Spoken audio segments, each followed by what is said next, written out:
Salam sejahtera semua dan selamat datang sekali lagi ke channel ini Current Sphere MY. Awang asli, bongkar rahasia PRN 16 Sabah. Siapa sebenarnya yang tipu rakyat? Nah, cerita ini memang panas, penuh dengan drama, penuh dengan pendedahan, dan pastinya ada benda yang selama ini rakyat Sabah sendiri mungkin tidak tahu. Jadi, mari kita kupas, mari kita ulas satu persatu, tanpa filter, tanpa cover, semuanya kita straight to the point. Baiklah kawan-kawan, cerita bermula dengan kenyataan lantang daripada Ketua UMNO bahagian Beaufort, Datuk Awang Asli Lakat. Beliau naik angin apabila ada pihak yang cuba pusing cerita sejarah politik Sabah selepas PRN 16. Kata beliau, jangan sesekali ada orang yang cuba mahu mengubah fakta. Apatah lagi mahu salahkan UMNO dan juga Barisan Nasional kononnya menjadi puncak masalah dalam pembentukan kerajaan negeri. Awang Asli cakap terus terang, orang baru ni jangan sembang macam tahu semua.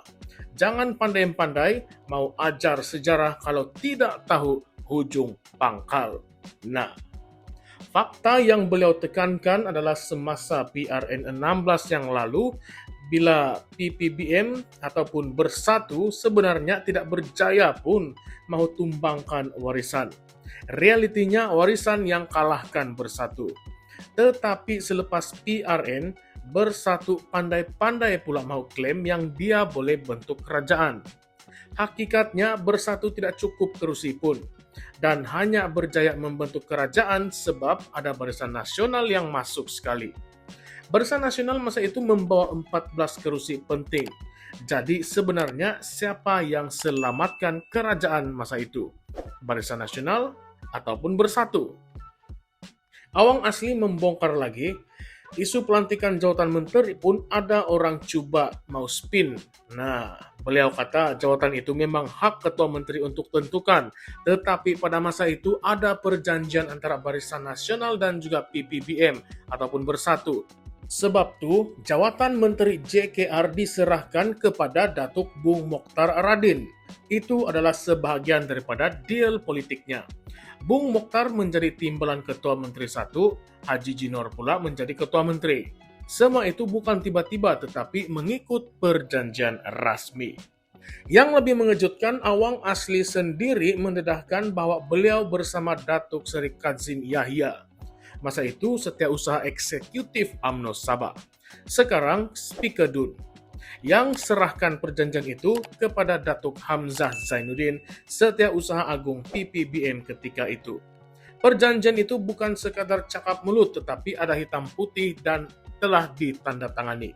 Dan salinannya itu masih ada dengan PPBM Sabah. Jadi, kalau ada yang cuba mahu menafikan ataupun mau spin fakta, dia kata cukup-cukuplah tipu rakyat.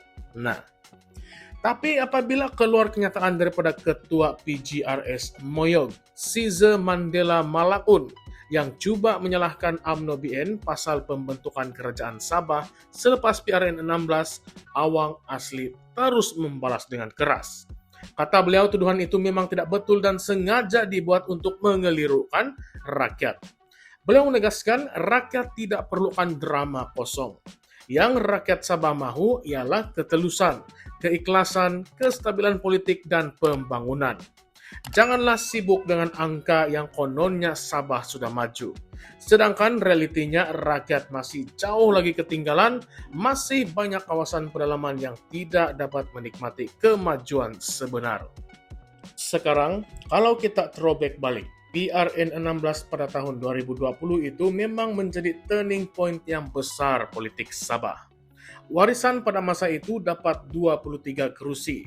GRS yang terdiri daripada Bersatu, STAR, SAPP dan parti-parti lain dapat 38 kerusi. Tetapi jangan lupa, Barisan Nasional dengan 14 kerusi menjadi kingmaker.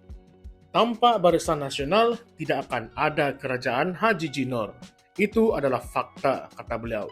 Dan inilah yang beliau coba memperingatkan kembali semula kepada rakyat. Jangan sampai sejarah diputar balik hanya kerana mahu cantikkan naratif politik semasa. Kalau kita tengok lebih besar, isu macam ini sebenarnya menggambarkan betapa rapuhnya politik Sabah. Setiap kali pilihan raya bukan soal siapa paling kuat, tapi soal siapa paling pandai membuat deal belakang tabir. Ada surat akuan bersumpah, ada perjanjian sulit, ada kongsi kuasa. Rakyat hanya nampak siapa menjadi ketua menteri. Tetapi di belakang semua itu ada drama yang lebih besar. Dan kenyataan awang asli ini seolah-olah mendedahkan bahwa memang ada dokumen sulit yang menjadi asas pembentukan kerajaan masa itu. Sekarang mari kita ulas pula soalan-soalan yang kontroversi yang kita kena fikir, kita kena jawab.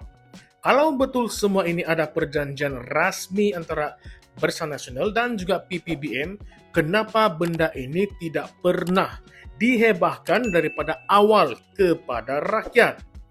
Adakah rakyat hanya dijadikan penonton dalam drama politik, sementara deal besar hanya dibuat dalam bilik yang tertutup?